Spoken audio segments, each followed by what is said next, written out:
Dutch Oven Training Seminar. And for those of you who are fortunate enough not to know me, my name's Bob Henry.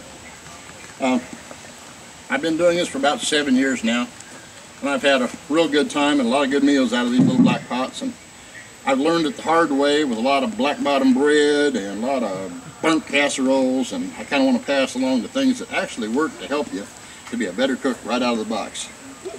So the program today is going to be 30 minutes. You're going to have to endure me.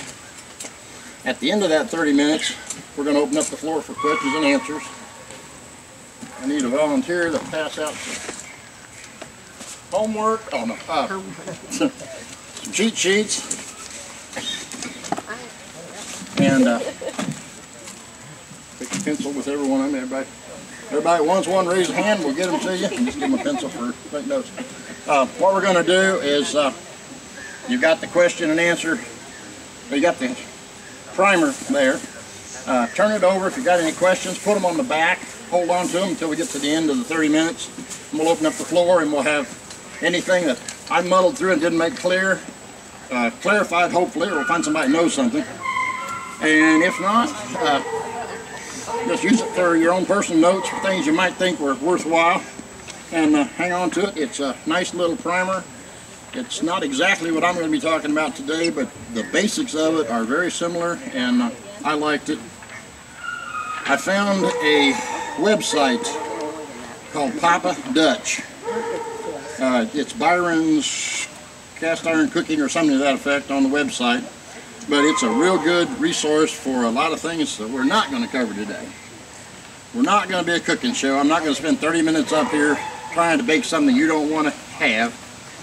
I'm not going to give you the history of how Mr. Darby went from Holland and started dragging these over to England so he could sell them. And we're not going to tell you about Lewis and Clark dragging them all over the United States and feeding out of them. And we're not going to discuss how to resurrect family heirlooms. What we are going to do is cover what I call the 4 T's. Tools, temperature, technique, and treatment. We're going to cover them in that order. So, moving on, I'm going to show you how to do it cheap and dirty. Get everybody taken care of. We got enough? Everybody got what they need? Got a primer? Pencil? No, I don't have one.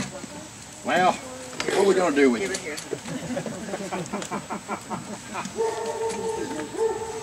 You be the next volunteer. Okay, the 4 T's. We're going to start with tools. What do I have to get involved in this type of cooking? I only see about 5 things that are absolutely necessary, other than the pot. You've got to have the pot. I like having a table. I'm too old to be on my knees around a campfire anymore and cooking on the ground. I kind of made the tables a necessity. A good friend of mine, I drug him into this insanity, and he's not with us today, but he generally is. I received this in the mail. It was a Camp Chef Dutch oven table, and in it was the receipt for $155 with shipping, which kind of unraveled me because I didn't like him that way. I didn't like me that well. I have made the cheap version out of a $6 Goodwill Walker. Hey, absolutely free. Oh, let's give him a plug. Dish Network. Dish Network. I like this. And about $4 worth of hardware. They're EMT tubing clamps and little quick connects. It pulls apart and folds down flat and takes up no room when you're ready to stuff it in your 4x6 trailer.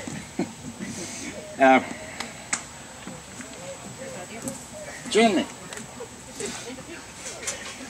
Everybody seen one of these. I was in Ace last Saturday. Walked up and I thought, man, that's a really nice chimney. It was a Weber. I picked it up and $26. I said, I don't think I like it that way. I think I found this one in clearance at the end of the season at Home Depot for $5. And if you're really cheap, like some people, This is a Le Choy Chinese food can of some kind, I can't remember. And of course we all recognize the tomato juice can. Here's your ammo, you load it in. Throw your coals in on top. Shoot your flame through the side and start your chimney. I do cheat, I use a little lighter fluid. Some people say, oh my God, you can't do that, it'll make the food taste funny. You know what? The coals are on the bottom and they're on the top, they ain't inside. So I don't understand that logic, but that's their logic. So we got the cheap version. Oh, you want to see how long it takes to make one? I can do it here pretty quick. Anybody need a starter chimney? Doesn't take long at all. Good way to do that is to set them right on top of your camp cook stove, if you've got one. Fire it up, your propane cooktop, and let the flames lick through and start your charcoal. That's how long it takes. And it's absolutely free. Welding gloves. Probably about 28, 30 bucks. I don't know what they go for anymore. I got these cheap and dirty, as I always do. But they're expensive. I got these at my favorite store in the whole wide world. Anybody know where that is? Goodwill. Good prompt. Good prompt. 66 cents. Lifters. Everybody recognizes the Mare lifter. Sometime here I got clamps on. You can hang on to it. It's well controlled. Don't have to worry about picking it up and having it fall into your food like some of these little dog bone lifters. Of course, you know, I started out kind of cheap. And then I moved up to technology. Next was the channel locks. Now these are pretty good because you can do the same thing and hang on to them. I refrain from using slip joint pliers because the operative word in slip joint is slip. About the time you think you got a hold of it, it winds up in your food. Okay. So now we know about lifters and the pliers from home. The lifter's 20 bucks. The pliers from home are in your toolkit at the house. It doesn't cost you a dime. Utensil set. You can take a real expensive utensil set. I don't know where my spatula got off to. I've been looking for it for about an hour. But you can take a nice heavy-duty $30, $35 utensil set.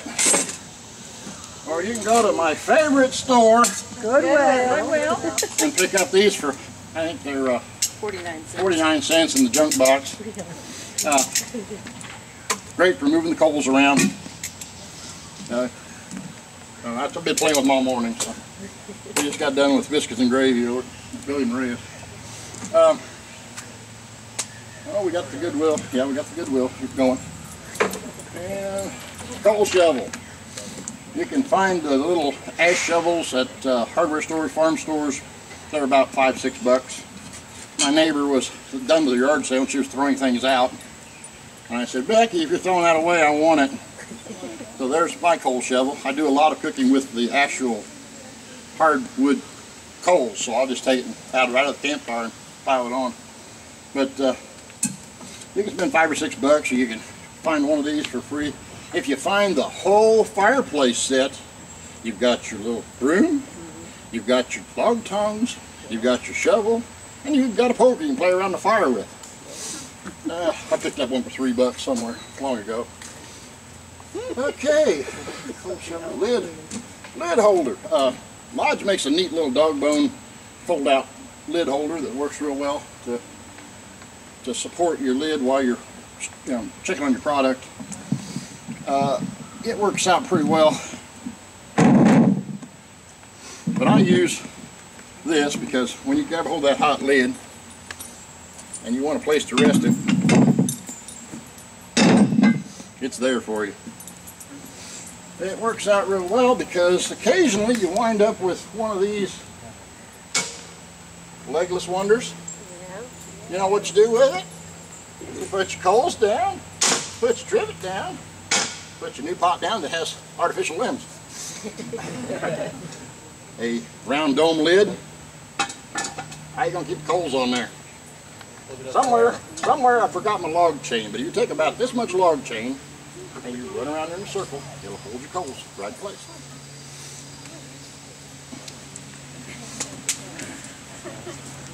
Okay, everybody knows that I bring everything but the kitchen sink, and I generally try to bring it because the garbage bowl's in there. So I brought the dogs instead.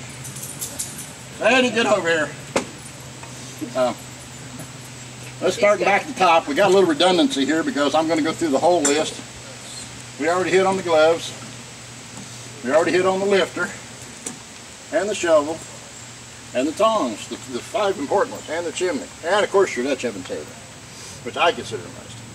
There's one thing I don't have on here as a must, and I think it's vitally important, and it is a thermometer. I don't want to serve 300 people a meatloaf that's 104 degrees inside. I'd like it to be 160, so I want to know it's 160.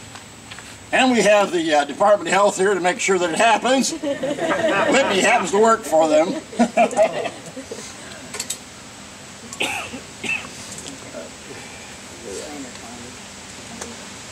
I bring a myriad of little strainer colanders. They come in handy. If you want to strain your macaroni and cheese, you got a way to do it. I use them with legs. This one has dimples. And they came from my favorite store. And this one here just sits flat on the bottom. So they come in real handy to keep the product up out of the grease if you're cooking something that's greasy and you want it to drain as you cook it. Parchment paper. Yeah. Parchment paper comes in real handy. Dutch oven liners are available in parchment and aluminum foil. I went to buy the foil ones and they were $5 a piece, and I said, it's a low budget show, I can't afford it. So if you've never seen one, as I had not once upon a time, I need operating instructions. That's all it is, just a big sheet of round parchment paper. But it works real well. We'll get into using them a little bit here in a minute, and we'll get into technique. But they're just kind of a nice thing to have. Blouse it in, hold it over, ready to go. Use your spray. Oh, not yet. That's on techniques. Put some minor hot pads. Hot pads, you can't have enough hot pads. I carry 2 or 3 around with me. To make a good emergency rest if you can't find your pot rest. And my poor mother, 83 years old, sent me the props for today's seminar. Meet Hans and Fingers. Hi guys!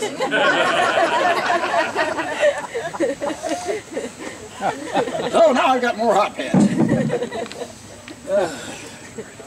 Apron. If you get real sloppy, like me, or you need a place to wipe your hands, apron comes in handy.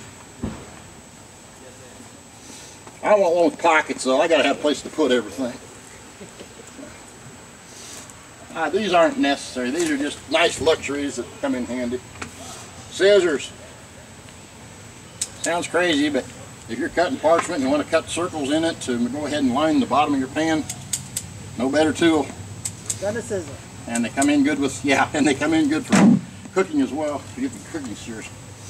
Windscreens. You've got the Camp Chef with the built-in windscreen.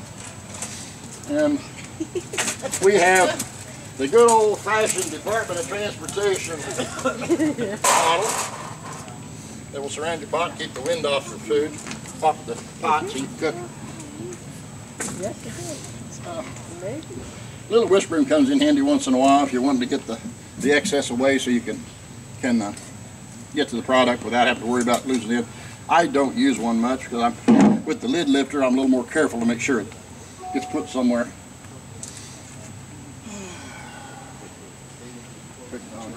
Foil.